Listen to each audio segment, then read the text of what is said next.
Welcome to சமையல்கலை சோய்மதி. இன்னைக்கு நம்ம என்ன சமையல் பார்க்கலாம்? முட்டைக்கறி, மரவள்ளி கிழங்கு. இந்த வீடியோ நம்ம அதுக்குள்ள போய் பார்ப்போம்.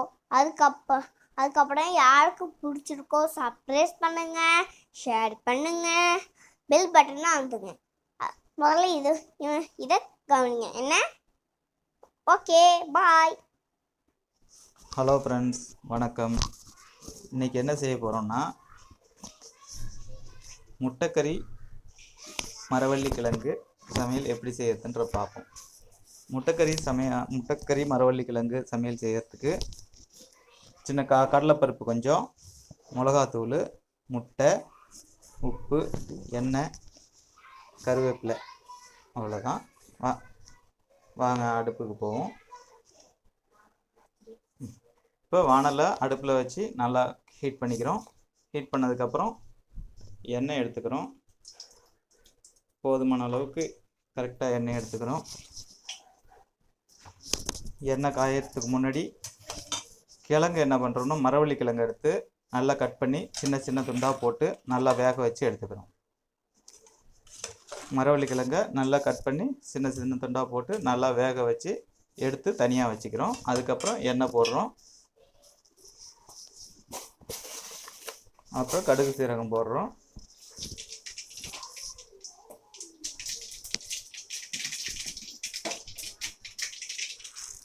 அப்புறம் கடலைப்பருப்பு போடுறோம்.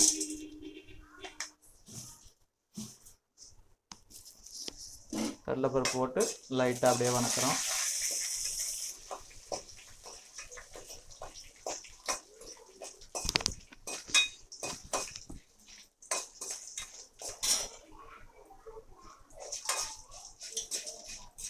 கடலைப்பருப்பு லைட்டாக வணங்கினதுக்கப்புறம் கருவேப்பிலை போடுறோம்.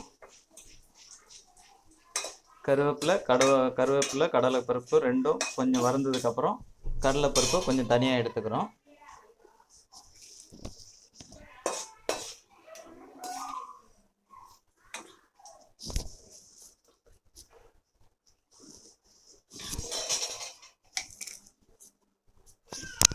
இதை என்ன பண்ணுறோன்னா, நல்லா கொஞ்சம் வறுந்ததுக்கப்புறம் எடுத்து தனித்தனியாக அப்படியே எடுத்துடுறோம். கடலைப்பருப்பு கருவேப்பிலையும் தனியாக எடுத்துடுறோம். அதுக்கப்புறம் சிம்மில் அடுப்பை வச்சுக்கிறோம். சிம்மில் அடுப்பை வச்சுட்டு கிழங்கு எடுத்து எண்ணெயிலேயே போடுறோம்.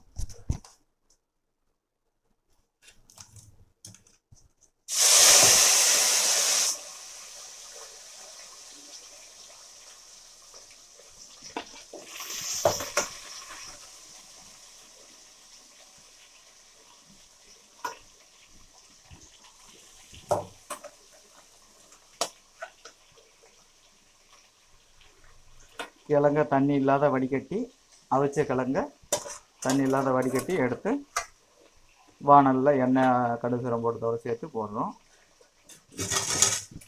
போட்டு அடி பிடிக்காத அளவுக்கு கிண்டி விடுறோம். லைட்டாக சிம்மில் வைக்கிறோம். லைட்டாக சிம்மில் வச்சு அடி பிடிக்காத அளவுக்கு கிண்டி விடுறோம்.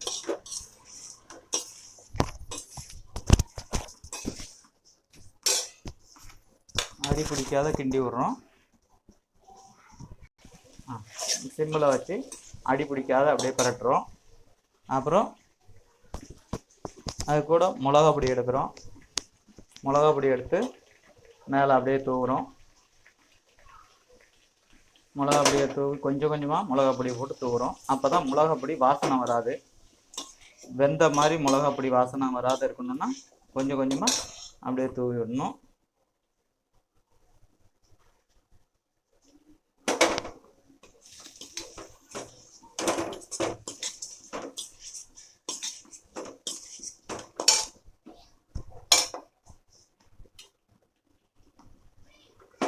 மிளகா பொடி அதிகமாக போடணுன்னாலும் போட்டுக்கலாம், கம்மியாக போடணுன்னாலும் போட்டுக்கலாம்.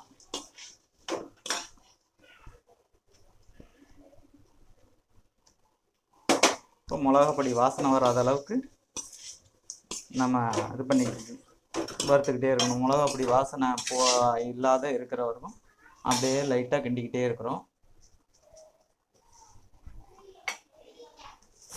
அப்புறம் அது கூட சேர்த்து மேலே ஆல்ரெடி கிழங்குல உப்பு போட்டு அவிச்சிருப்போம், இருந்தாலும் மேலே மிளகாத்தூள் போடுறோம், முட்டை போடுறோன்றதால கொஞ்சம் லைட்டாக உப்பு மேலே தூவுறோம்.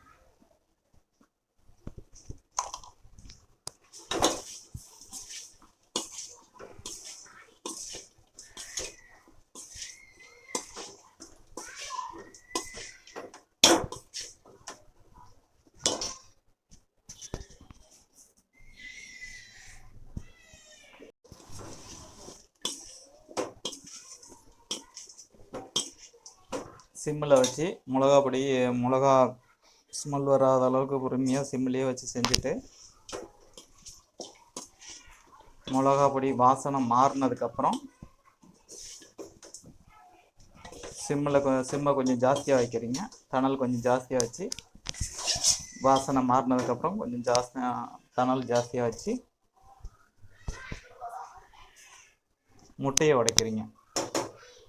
முட்டையை உடைச்சி அதிலே ஊற்றுறீங்க.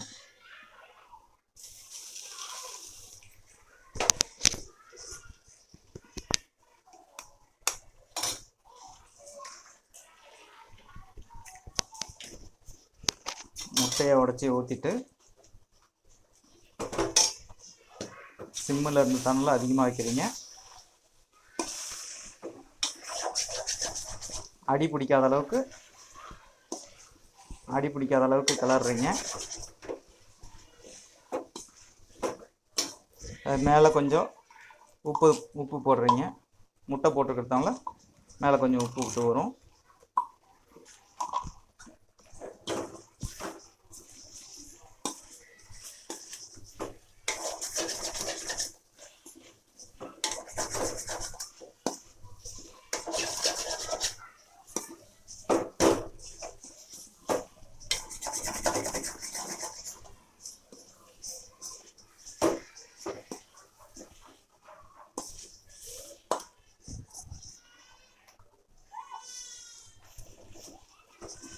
முட்டை நல்லா வெந்ததுக்கப்புறம் மேலே இருக்கிற முட்டை நல்லா வெந்துடணும்.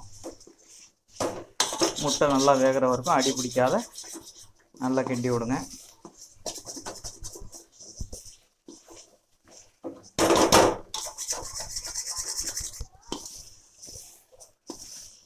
முட்டை வாசனையும் இருக்காது, மிளகாத்தூள் வாசனையும் இருக்காது. நல்லா கமகமன்னு ஒரு நல்ல அருமையான வாசனையோட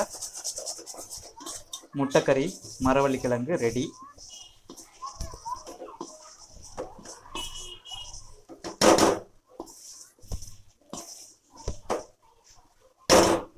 முட்டைக்கறி மரவள்ளிக்கிழங்கு ரெடி.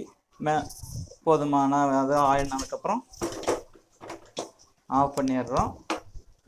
இது மேலே ஏற்கனவே வறுத்து வச்சுருந்த கடலைப்பருப்பும் கருவேப்பிலையும் மேலே தூவுறோம்.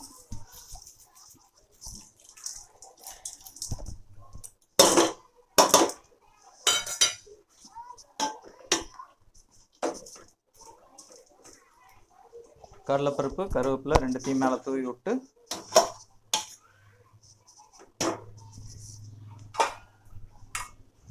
ஒரு 5 நிமிஷம் மூடி வைக்கிறோம்.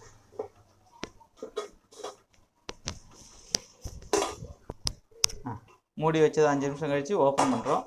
ஓப்பன் பண்ணிவிட்டு தட்டில் எடுத்து வச்சு சாப்பிட்றோம். இந்த கிழங்கு வந்து நம்ம ஸ்நாக்ஸ் மாதிரியும் செஞ்சு சாப்பிட்டுக்கலாம். மத்தியான டைம் ஈவினிங் டைமு ஸ்நாக்ஸுக்கு வேணுனாலும் செஞ்சு சாப்பிட்டுக்கலாம். இல்லை சாப்பாட்டுக்கு தொட்டுக்கையாக வேணாலும் யூஸ் பண்ணிக்கலாம். காரமாகவும் இருக்கும், டேஸ்ட்டாகவும் இருக்கும். நம்ம 2 விதமாகவும் பயன்படுத்திக்கலாம்.